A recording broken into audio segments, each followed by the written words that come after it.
Good morning all. Myself Smitra Chaudhary.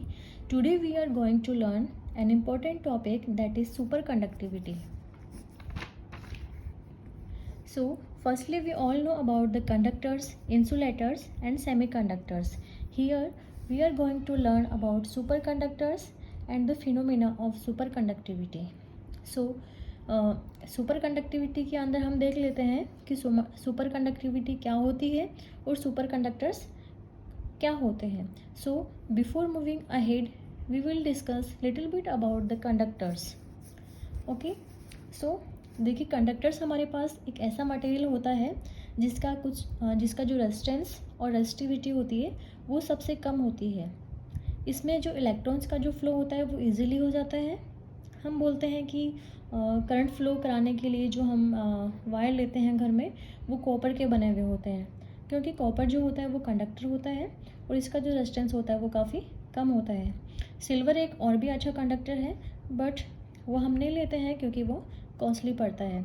सो हमारे पास जो conductor होता है उसको हम काम में क्यों लेते हैं, क्योंकि उसमें करंट फ्लो इजीली हो जाता है और उसका जो रेजिस्टेंस होता है वो सबसे कम होता है. बट टेम्परेचर के साथ में अगर इसका इफ़ेक्ट देखें तो हम इसमें टेम्परेचर इंक्रीज़ करने पर रेजिस्टिविटी या फिर जो रेजिस्टेंस होता है वो क्या होता है, इंक्रीज़ हो जाता है.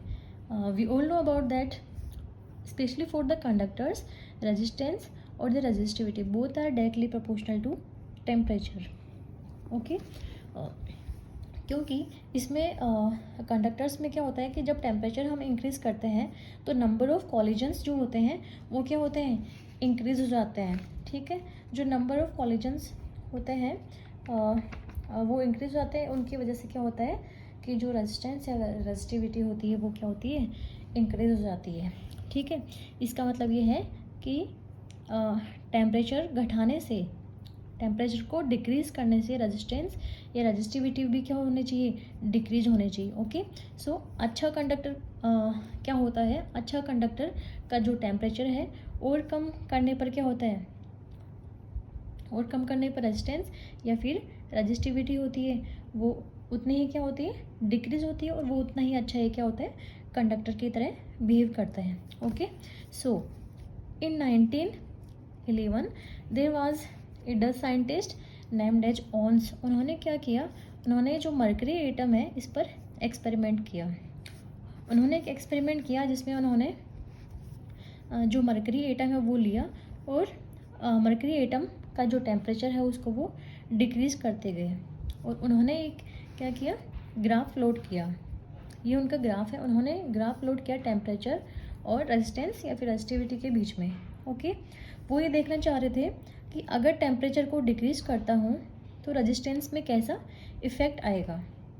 हम यही समझते हैं कि जैसे जैसे हम टेम्परेचर को डिक्रीज़ करते जाएंगे वैसे वैसे रेजिस्टेंस क्या हो रहा है, कम होता जाएगा. सो ठीक है, जैसे जैसे टेम्परेचर हम डिक्रीज़ कर रहे हैं वैसे वैसे रेजिस्टेंस कम हो रहा है. ओके, उसके बाद उन्होंने एक ऐसी चीज़ ऑब्जर्व की. उन्होंने ऑब्जर्व किया कि एक ऐसा टेम्परेचर आया जहाँ पर रेजिस्टेंस क्या होता है, सडनली ड्रॉप हो गया. Okay, resistance suddenly tends to 0 हो गया और वो टेम्परेचर आया 4.2 kelvin. Okay, specially this is for mercury atom. So उन्होंने ये ऑब्जर्व किया कि ये वाला जो टेम्परेचर 4.2 केल्विन, इसके इधर ये जो मरकरी एटम है ये जो मरकरी एटम है ये मेटल्स या फिर कंडक्टर्स की तरह बिहेव कर रहा है और इस वाले जो पोर्शन है इस वाले पोर्शन के अंदर ये अलग तरीके से बिहेव करेगा. ठीक है, तो मतलब इस वाले पोर्शन के अंदर ये मेटल्स की तरह बिहेव करेगा.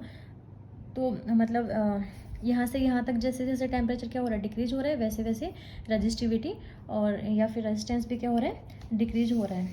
ओके, तो ये कंडक्टर की तरह बिहेव करेगा. मतलब ये एक कंडक्टर होगा, उसके पास एक रेजिस्टेंस भी होगा. ओके, रेजिस्टेंस भी होगा, उस पर ओम्स लॉ हम लगा सकते हैं, एक पोटेंशियल लगेगा तब करंट फ्लो होगा और सारी प्रॉपर्टीज़ को वो मेटल की शो करता है. लेकिन अगर हम टेम्परेचर 4.2 केल्विन से नीचे चले जाएं तो मेटल्स की ये प्रॉपर्टी को शो नहीं करेगा, वो एक अलग तरीके की प्रॉपर्टी को शो करता है.